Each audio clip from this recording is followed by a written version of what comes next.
Hi everyone, welcome back to another video. So as you can see from this graph, my sales are down drastically, and I know it's just that I know it's that time of the year. I know it's to do with probably the things that it is definitely to do with what the things that I'm selling are definitely more aimed at autumn or winter time. I know July is always a bad time, and there's so many factors that can play into why. But I thought it was a good opportunity to have a look at and try out some of the things that we think might help increase sales, but no one's really sure. So I've got 5 different things that I'm going to try myself and see if they work, and if you guys are experiencing slow sales, maybe it'll give you some ideas of some things you can try. But like I said, nobody really knows. I reckon it's just a combination of all of the things. But the main thing is always going to be, if you're selling things that people want at a decent price, they're going to buy it. So that's always going to be the most important and obvious thing. So the first thing I'm going to do, which I started doing today, is instead of letting listings end and just relist every month, actually going in there and ending the listing and then doing self-similar. If you don't know how to do that, just go onto eBay to where all your active listings are, and there's a drop down box on the right at the top. If you click that, you'll find all your items that are ending today, and then what I'm starting to do as of today is just click all them. I should have recorded it, but I've already done it. So I had 13 items that were ending today and gonna auto relist. So I ended them all manually, and then they get moved over into your ended listings. Go into there, click them all again, and then at the top there's just a button that says sell similar, and you click that and that just re-uploads it. So the idea is eBay favors or gives a bit of a boost to items that are finishing soon and newly listed.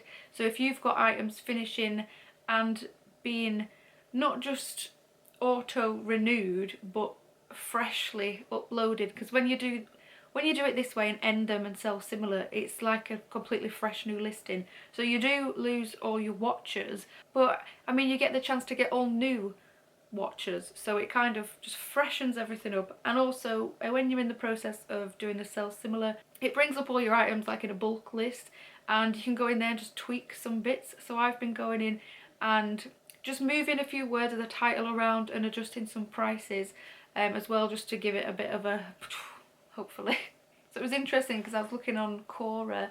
I like having a look, see what people say on there, because I was looking if listing daily actually helps sales or not, and you'll find some people say yes, definitely you have to listen every day, and other people say no, it doesn't, it's more like quality over quantity, because you could be listed every day, but if you're not listing the right stuff, then what's the point? I think that's a really good point, is that yes, if you're listing or even doing similar every day, then that is like fresh activity going on your account, and the more listings that you have, the more chance you're going to make a sale, just because you have more stuff.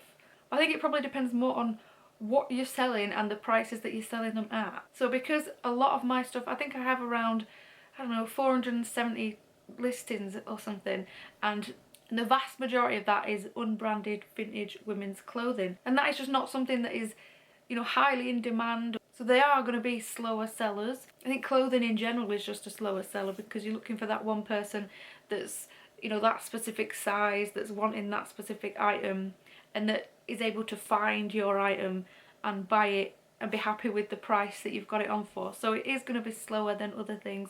I used to just sell kids toys, and that was like a lot quicker, but the pain for me of the toys was the posting it and wrapping it and making sure things didn't break. So you have pros and cons on each thing. I love selling clothing because even though it's slow and it is annoying to like clean it and steam it and list it and all, it's annoying, but it's so easy to store and to ship. You don't have to worry about breakages, and you just put it in a bag and it's gone. So it's like weighing up pros and cons. But if you want to increase sales, then I think one of the easiest things for me to do is to branch out into all different categories and try and sell things that are more popular, more in demand, and even on the clothing front, selling things that are a bit more branded and modern and high-end. So I'm still going to be doing the vintage clothing because I just love it, but I'm starting to add in all these other things as well, especially now that I've got a storage unit. I can get a lot of stuff and I have places to put it, so I may as well use it.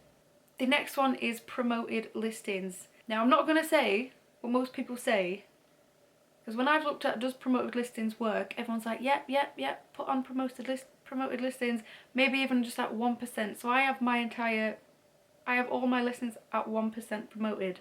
But I saw something really interesting. I think it was on Quora again. I don't know, but I'll put it here if I can find where it was from. And that was someone saying that they'd never used promoted listings and then they started using them and their sales dropped off. So everyone was kind of talking about why that might be. And there was one person that put that when they are shopping on eBay and you'll see the promoted listings at the top, they automatically skip them because they look more like ads. And I was like, oh my god, I do the same thing. When I, like, it's like an automatic thing. I do it on Google and even on YouTube. When you're searching for something, the top few, you know, you get them sponsored searches, you know, on Google, you're at the top. And I don't know about you, but I always just, I don't even look at them. I just go straight down to where the normal searches start. And that's what I do on eBay as well. And I've never even realised it. So maybe that's what a lot of people do. Let me know in the comments if you do that, even like without thinking, because I totally don't even think about it. I just assume it's like an advert or like some big company who's paid to be there. So I don't even look at it. I just go down to the normal sellers, the riff-raff. So I'm going to try the opposite and I'm going to take the promoted off and just see if that makes any difference. But I just thought that was a really interesting point that I've not heard anyone actually talking about. The next one is keywords. So the first like 4 or 5 words in the title is the most important, because people that are searching on mobile, that's all you see anyway. It's like in a YouTube video, and I said it in one of my other videos, that the first few words, if they match what someone's typing in, then they're going to find your stuff. And I've noticed on a lot of my older listings, I don't put the main words at the front. So like maybe the brand, the size, you know, sometimes the size is a few words down and you might not even be able to see it. But it's actually the first, I'd say 4 or 5 words is where your main keywords need to be. So as I'm doing the sell similar every day, I'm going to be tweaking the keywords in the title to make sure they're right at the front. And that's something I've been doing on my YouTube videos as well, and I've noticed that a lot more people are finding my videos from doing that. So it definitely works, and eBay is just a search engine, the same as YouTube, same as Google. It is a complete guess sometimes at what people are searching for. It's really not easy. It's not as easy to do as it sounds. But 2 really useful things. One, there's a lady on Instagram, I will put her thing here. I think it's Lulu Bell Resells, I think, but I'll put it here and I'll link her down below. She posts some really, really awesome, helpful Instagram posts about different keywords, and she'll put pictures and a description of all these, like, you know, like the popular keywords. And I've got loads of ideas from her before. One particular one was that I'd never heard of before, but I used it for a skirt and I managed to sell this skirt at quite a high price, and I'm convinced it's because of the keyword, and it was replicate. So it was people looking for the long tartan skirts in the style that Kate Middleton wears, and if you use that word replicate in the first few things, you know, people are actually searching for that term. And yeah, that's where I got that word from. So have a look at her Instagram.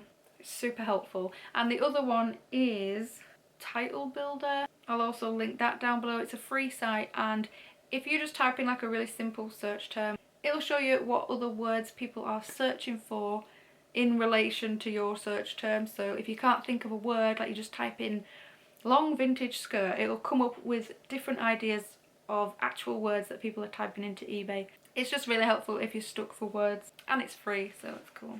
And the last one is the age-old debate of, do you do free postage or not? I used to do free postage on pretty much everything, and then I changed and added, I now charge £3.50 for most things. And when I did that, honestly, I didn't see a decline in sales or anything like that. But it's one of them things, some people are all for it and some people are not.